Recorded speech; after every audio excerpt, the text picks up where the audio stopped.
ثواب ہے کیا؟ ایصال ثواب ہے کیا؟ تابع داری ہے کیا؟ فرما برداری ہے کیا؟ فرض کیا ہے؟ سنت کیا ہے؟ نفل کیا ہے؟ واجبات کیا ہیں؟ جو کچھ بھی ہے، اگرچہ کوئی عبادت فرض ہے، اگرچہ کوئی عبادت واجب ہے، سنت ہے، نفل ہے، مستحب ہے، خدا کی عزت کی قسم اتنی دیر تک نہ نماز قبول ہے، نہ روزہ، نہ حج، نہ زکوٰۃ، جتنی دیر تک آقا کریم کے کہنے کے مطابق نہ کیا جائے۔ جو مرضی کرتے رہو۔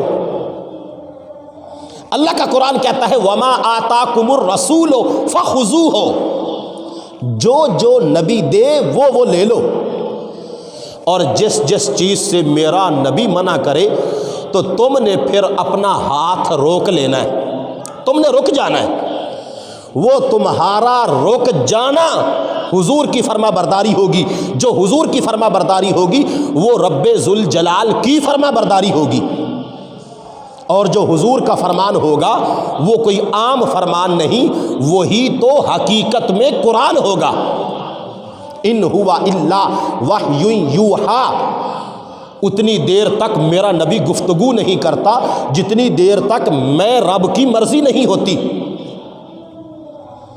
اب یہ ہے شریعت کا معیار، یہ شریعت مانگتی ہے، اور مانگتی ہندو سے نہیں، نہ شریعت تقاضا کرتی ہے یہودی سے، نہ شریعت تقاضا کرتی ہے عیسائی سے، نہ شریعت تقاضا کرتی ہے دہریے سے۔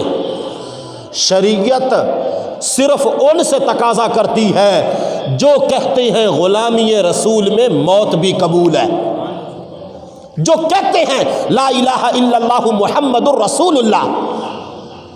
شریعت صرف ان کو کہتی ہے کہ اگر تم نے کلمہ پڑھا ہے تو پھر جن کا کلمہ پڑھا ہے ان کی بات بھی ماننی ہے۔ صرف کلمہ پڑھنا کافی نہیں، صرف دعویٰ کرنا کافی نہیں۔ میرے بچوں اور میرے اسلامی بھائیوں اور میرے بزرگوں، اس بات کو اپنے کان میں جگہ دیں، اپنے دل میں جگہ دیں، اپنے دماغ میں جگہ دیں۔ جو کام آقا کریم کے حکم کے مطابق کیا جائے وہ کام دین ہے، وہ کام قرآن ہے، وہ کام شریعت مصطفیٰ ہے، اور جو آقا کریم کے حکم کے مطابق نہ کیا جائے، اپنی مرضی سے کیا جائے، اس میں جتنا مرضی دین آ جائے، دین نام ہی آقا کریم کی فرما برداری کا ہے، اور دین نام ہی آقا کریم کی تابع داری کا ہے۔ تو جب تابع داری باقی نہیں رہے گی، جب فرما برداری باقی نہیں رہے گی، تو پھر دین بھی باقی نہیں رہے گا۔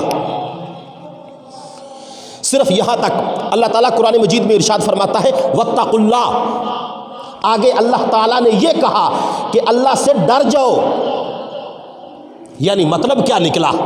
مطلب یہ نکلا کہ اگر تم رسول کے حلال کو حلال نہیں مانو گے اور آقا کریم کے منع کیے ہوئے کام سے نہیں رکو گے، واتقوا اللہ، آگے جا کے اللہ ارشاد فرما رہا ہے واتقوا اللہ، اللہ سے ڈر جاؤ۔ کیا ہوگا؟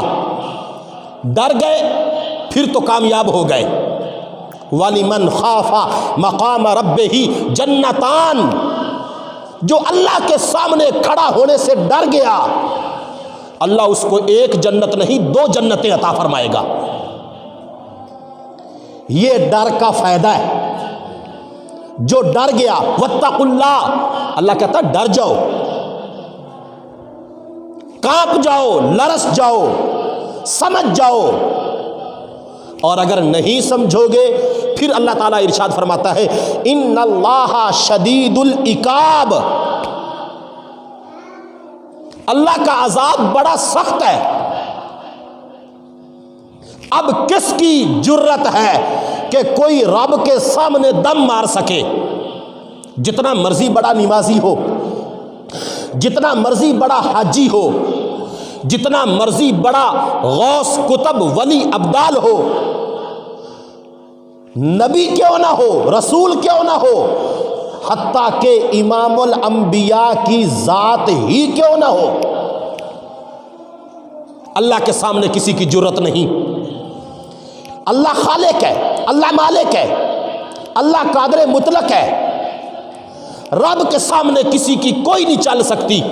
اللہ تعالیٰ قرآن مجید میں ارشاد فرماتا ہے پارہ نمبر 3 کے شروع میں، من ذا الذی یشفع عندہ الا باذنہ، کس کی طاقت ہے جو میری بارگاہ میں کسی کی سفارش کر سکے، کس کی جرت ہے جو رب کے سامنے کھڑا ہو کے کسی کا سفارشی بن کے آئے۔ آگے پھر اللہ تعالیٰ نے ارشاد فرمایا الا باذنہ ہی، اس کو طاقت ہے، اس کو جرت ہے، اس کی شان ہے، اس کی عظمت ہے، کس کی؟ اللہ تعالیٰ ارشاد فرماتا ہے جس کو میں حکم دے دوں، میں کہہ دوں کہ تم سفارش کرو، تمہاری قبول کی جائے گی۔